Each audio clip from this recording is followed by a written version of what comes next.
Hi guys, welcome back to my channel. ഇന്ന് വന്നിരിക്കുന്നത് ഒരു ഈസി മിൽക്ക് പാസ്ത റെസിപ്പി ആയിട്ടാണ് കേട്ടോ. കുറച്ച് ഇൻഗ്രീഡിയൻസ് മാത്രം മതി ഈ മിൽക്ക് പാസ്ത തയ്യാറാക്കാൻ. ആദ്യം ഒരു പാത്രം എടുത്തിട്ട് അതിലേക്ക് 4 ഗ്ലാസ് വെള്ളം ഒഴിച്ചു കൊടുത്ത് നമുക്കൊന്ന് തിളപ്പിക്കാൻ വെക്കാം.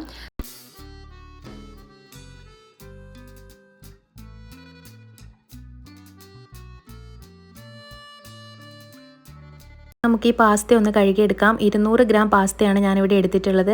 ഇപ്പോൾ വെള്ളം തിളച്ച് വരാൻ തുടങ്ങിയിട്ടുണ്ട്. ഇനി നമുക്ക് ഇതിലേക്ക് 1/2 ടീസ്പൂൺ ഉപ്പ് ചേർത്ത് കൊടുക്കാം. 1 ടീസ്പൂൺ ഓയിലും ചേർത്ത് കൊടുത്ത് നന്നായിട്ട് ഇളക്കി കൊടുക്കാം. ഓയിൽ ചേർത്ത് കൊടുക്കുന്നത് പാസ്ത തമ്മിൽ ഒട്ടിപ്പിടിക്കാതിരിക്കാൻ വേണ്ടിയാണ്. ഇനി ഈ വെള്ളം നന്നായി തിളച്ച് മറിയുന്നത് വരെ നമ്മൾ വെയിറ്റ് ചെയ്യണം. നന്നായി തിളച്ചിട്ടുണ്ട്. ഇനി നമുക്ക് കഴുകി വൃത്തിയാക്കി വെച്ച പാസ്ത ഈ വെള്ളത്തിലേക്ക് ഇട്ട് കൊടുക്കാം. ഒരു 10 മിനിറ്റ് വരെ നന്നായിട്ട് ഇത് വേവണം. എന്നാൽ മാത്രമാണ് ഇതൊന്ന് സോഫ്റ്റ് ആയി കിട്ടുള്ളൂ കേട്ടോ. ഒരു 8 മിനിറ്റ് കഴിഞ്ഞപ്പോൾ ഞാനൊന്ന് എടുത്ത് ഞെക്കി നോക്കിയതാണ്. അപ്പോഴത്തേക്കും മുറിഞ്ഞ് വരുന്നുണ്ട്. നമുക്ക് ഒന്നും കൂടെ ഒന്ന് വേവിക്കേണ്ടതായിട്ടുണ്ട്. ഒരു 10 മിനിറ്റ് നിങ്ങൾ വേവിച്ചാൽ മതിയാവും. ഏകദേശം 10 മിനിറ്റ് ആയിട്ടുണ്ട്. ഇനി നമുക്കിതൊരു അരിപ്പയിലേക്ക് അരിച്ചെടുക്കാം.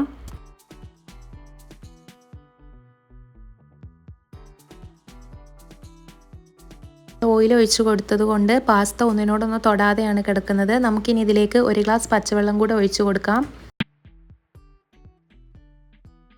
ഇനി നമ്മൾ പാല് തിളപ്പിച്ചെടുക്കുകയാണ് വേണ്ടത്. അതിനായിട്ട് ഞാൻ 1 ഗ്ലാസ് പാലാണ് എടുത്തിട്ടുള്ളത്. 1 ഗ്ലാസ് പാലിന് 1/2 ഗ്ലാസ് പച്ചവെള്ളം ചേർത്തിട്ട് വേണം തിളപ്പിക്കാൻ.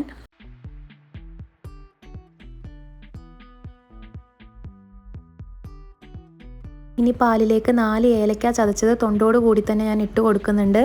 ഇനി വേണ്ടത് പഞ്ചസാരയാണ്. 4 ടേബിൾ സ്പൂൺ പഞ്ചസാരയാണ് ചേർത്ത് കൊടുക്കുന്നത്.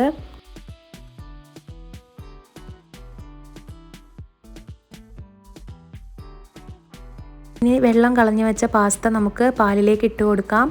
ഇട്ട് കൊടുത്തതിന് ശേഷം കുറച്ച് നേരം കൈവിടാതെ ഇളക്കിക്കൊണ്ടിരിക്കണം. ചിലപ്പോൾ അടിക്ക് പിടിക്കാൻ സാധ്യതയുണ്ട്. ഒരു മീഡിയം ഫ്ലെയിമിൽ 6 മിനിറ്റോളം തിളപ്പിക്കുക. അപ്പോഴത്തേക്കും ഒന്ന് കുറുകി വരും. അത് കഴിഞ്ഞാൽ നമുക്ക് സെർവ് ചെയ്യാവുന്നതാണ്. 6 മിനിറ്റ് ആയിട്ടുണ്ട്. ഇപ്പം നന്നായി പാല് കുറുകി പാസ്തയുടെ ആ ഒരു ലെവലിൽ വന്നിട്ടുണ്ട്. ഇനി നമുക്കിതൊരു പാത്രത്തിലേക്ക് സെർവ് ചെയ്യാം.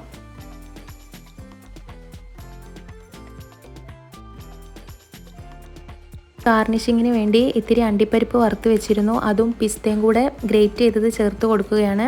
ഇത് വേണമെങ്കിൽ ചേർത്താൽ മതി, ഓപ്ഷണലാണ്, കുഴപ്പമൊന്നുമില്ല ചേർത്തില്ലെങ്കിലും. പെട്ടെന്ന് ഉണ്ടാക്കിയെടുക്കാൻ പറ്റുന്ന ഒരു റെസിപ്പിയാണ് മിൽക്ക് പാസ്ത. കുട്ടികൾക്കൊക്കെ വളരെയധികം ഇഷ്ടപ്പെടും. കുട്ടികൾക്ക് എന്തായാലും ഇത് ഉണ്ടാക്കി കൊടുത്തു നോക്കുക. നിങ്ങളുടെ ഫീഡ്ബാക്ക് കമൻറ്റ് ബോക്സിൽ അറിയിക്കണേ. മറ്റൊരു വീഡിയോ ആയിട്ട് വീണ്ടും വരാം. അതുവരേക്കും ബൈ.